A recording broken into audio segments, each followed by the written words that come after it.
Bonjour à toutes et à tous, ravi de vous accueillir dans ce troisième épisode de notre chaîne YouTube. Aujourd'hui, on va vous présenter quels sont les mini-sites événementiels qui sont générés par notre plateforme de billetterie. Voilà, c'est un outil de billetterie qui vous permet de publier directement les ventes de tickets de vos différents événements. Mais on a essayé de vous concevoir aussi, si vous n'êtes pas doté d'un site internet, de votre propre mini-site qui est customisable, qui est directement éditable depuis notre plateforme. Et je vais vous montrer tout ça. Donc, dans le fameux back-office, vous avez déjà vu plusieurs fonctionnalités depuis le démarrage de cette nouvelle version de plateforme.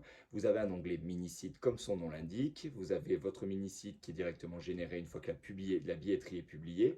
Et vous allez pouvoir l'éditer en cliquant sur modifier.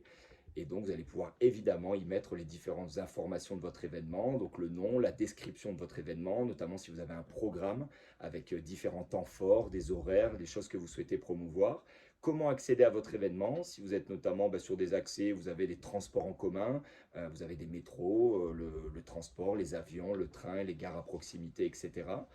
Le à propos, si vous avez une histoire, un storytelling, quelque chose à raconter d'assez sympa sur votre événement pour pouvoir renseigner les participants et les convaincre d'acheter un billet chez vous.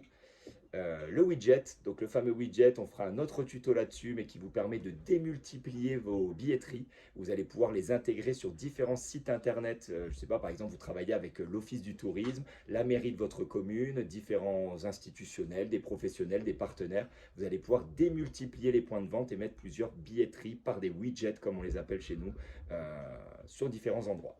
Vous allez également pouvoir taguer votre événement. Donc le catégoriser, si par exemple vous faites un événement grand public, musical, dans un style de musique particulier, etc.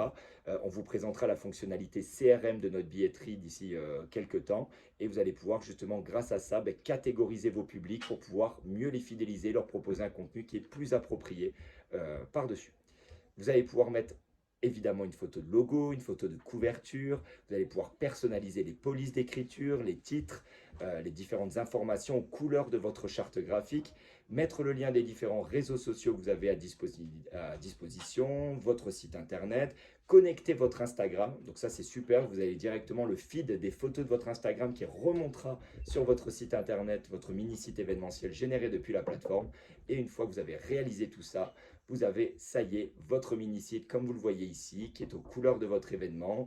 Vous allez pouvoir y retrouver différentes informations, l'heure, la date, la ville de provenance avec pas mal de sujets, le tag de votre événement. Et vous allez pouvoir également voir votre billetterie comme vous pouvez le constater ici avec les différentes catégories de tickets, les différentes séances. Vous allez pouvoir faire une billetterie par séance, mais je reviendrai ça sur un autre tuto qui est lié à l'e-frame et à la billetterie directement.